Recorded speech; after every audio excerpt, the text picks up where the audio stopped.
I speak to you as a girl who, in 68 days, will be legally able to vote. My 18th birthday has been one of the most anticipated moments in my life, apart from my graduation. This is not because I will be a legal adult, which is a terrifying thing to even think about. No. This is because when I am 18, I will be able to vote. I wanted to vote in a real election since I was 4, and I got to go to the polling station with my parents, all the people waiting in line to affect the future. I wanted to vote since 2008, when my 5th grade held a mock election. Obama won. I like to think I had a hand in that. I've wanted to vote since high school, when we never had enough students to actually hold student council elections. And when we did, circumstances always arose allowing every student who applied a spot. I'll admit, the year we finally had to vote, it didn't work out in my favor. But that is the beauty of democracy. You know there is a solid winner and a loser. As you may be aware, there is an election coming up. Maybe you've seen a politician at a local event or a political ad on TV. People put up signs in their yard showing support for their favorite candidate, like they would their favorite football team. But will these people vote? I'd like to talk to you about first, why we vote, second, why we don't vote, and finally, why we should vote. We'll start with why we vote.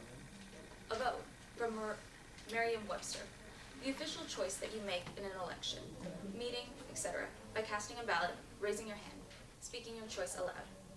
There are a few constitutional reasons why citizens vote, the first of which is Amendment 15. The right of citizens of the United States to vote shall not be denied or abridged by the United States, or by any state, on account of race, color, or previous condition of servitude. Ratified in 1870 after the Civil War, this amendment gives all men, white or not, the right to vote. The second is Amendment 19.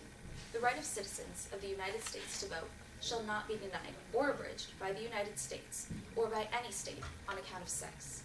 Ratified in 1924, this amendment gives women the right to vote. Finally, we have Amendment 26.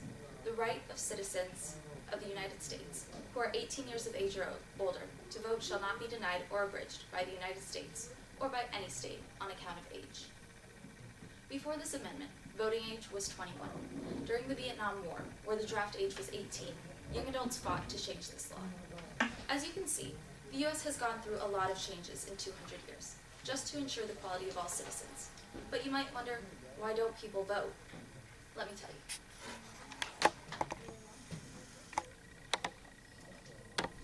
Here, we have the total number of the eligible voting population and the percent that actually voted. In the last 2012 election, 59% of the eligible voting population voted. The highest state's voting turnout was Maine with 58% and Wisconsin with 56%. Our state, Iowa, had 50%. In 2012, which was known as a very big election because of Obama and the rise of young adult voters, had 36%. But in 2014, in a midterm election, which are known for notorious low voter turnout, had only 26%. And finally, these are reasons that people have for not voting. Some are too busy, out of town, they're sick, or forgot. Some didn't like the candidates, or don't know enough, or they don't care. Some have schedule conflicts in work or school, and some miss the registration deadline.